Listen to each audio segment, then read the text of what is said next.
Thank you, Chairman Smith. Ms. DelBene, you're recognized for 5 minutes. Thank you, Mr. Chairman. I also want to thank you for holding this hearing, and I want to thank all of our witnesses for being here and taking the time. I really appreciate it. I want to start with you, Dr. Clausine. You noted in your testimony that the Trump administration's blanket tariffs, with limited exceptions, primarily benefit large firms because they can afford to lobby for these special exemptions while small businesses can't, and therefore they're stuck paying the full price of the tariff. If the Supreme Court strikes down IEEPA, how will small businesses be impacted differently than large businesses? Yes, it partly depends on how the Supreme Court handles the issue of refunds and how broad their ruling is.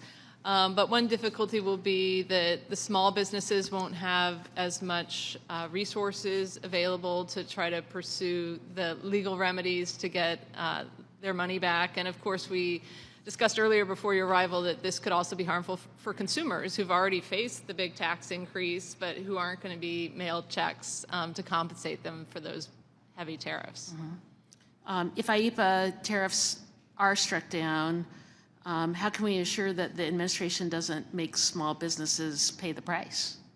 Yeah, so if the IEEPA tariffs are struck down, the administration has indicated they're going to try to pursue similar policies using other authorities. This is why I think it's so important that this body recognize that Article 1, Section 8 of the Constitution gives Congress the power to tax. And that includes your oversight over all of these types of trade remedies. Certainly kitchen cabinets aren't a national defense issue, and there are lots of other things that might be claimed as defense, for instance, that aren't necessarily defense. Taking the care to legislate on tariffs, I think, would be important. I agree. The administration has also claimed that its tariff policy is designed to bring manufacturing back to the U.S., but as you know, tariffs on intermediate goods make it more expensive to manufacture in the United States. So it's not surprising that we've seen a decline in U.S. blue-collar employment since Trump's tariffs went into effect. That's not been an increase. And so surely there's a better way to do this. What principles would you use to guide a strategic approach to tariff policy that benefits, not harms, American businesses and workers?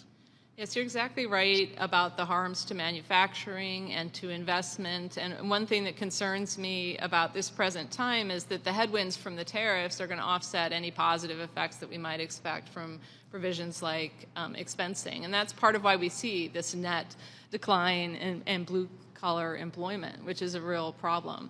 So the principles under which tariffs should be used, I think, are very narrow. There's better instruments for almost every policy goal. If you want an industry to expand, you can subsidize it without also providing the consumers a big tax.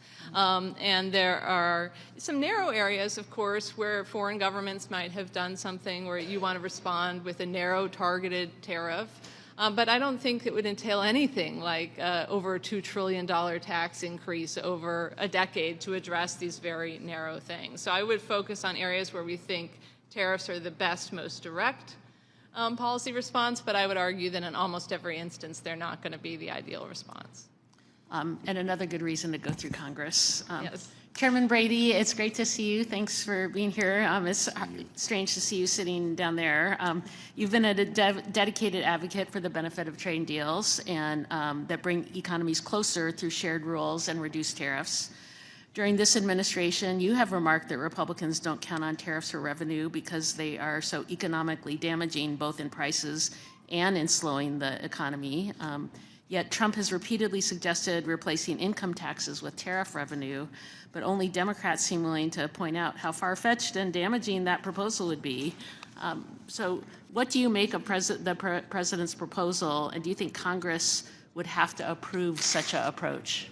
So one, I absolutely believe in the freedom to trade. I think it's one of our greatest economic freedoms. It's the reason, the ability to buy, sell, and compete around the world with as little interference as possible, the freedom, if someone builds a better mousetrap, the freedom to buy it for your family or business. If you build that better mousetrap, the freedom to sell it around the world legally to customers there, I think are huge freedoms for us.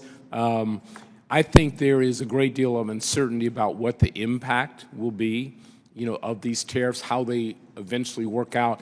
Where there is certainty are the economic benefits from this new tax bill, both for working families, certainly for Main Street businesses, and the economy as a whole. We know the bill that this Congress just passed is going to help, again, leapfrog and keep us in the lead as the most desirable place in the world to do business. Thank you. Helps if Congress actually makes decisions, though, on what happens with tariffs. But thank you. I appreciate it. I yield back, Mr. Chairman. Thank you.